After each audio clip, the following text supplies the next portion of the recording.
may paandar ang Department of Tourism sa Davao ang Duterte Tour Package. If you take this tour, ang sabi ng DOT, mas makikilala mo raw si President-elect Digong, lalo pat ang goal nila ay tanggalin ang mga misconceptions tungkol sa kanya.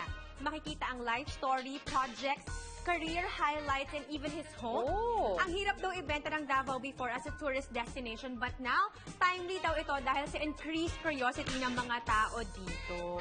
Why not? Di ba, Mars, itong mga nakaraan na buwan mula nung siya nga yung na-elect, ang daming pumupunta talaga doon. Correct. Kasi ayaw niya pumunta dito. Kaya lahat pumupunta doon. Correct. Ayun, at ngayon, syempre makikita mo, kasi matagal na rin naman siya maraming ginagawa for Davao, pero hindi familiar yung mga taong hindi taga Davao. Correct. Yun. Totoo yan, Mars.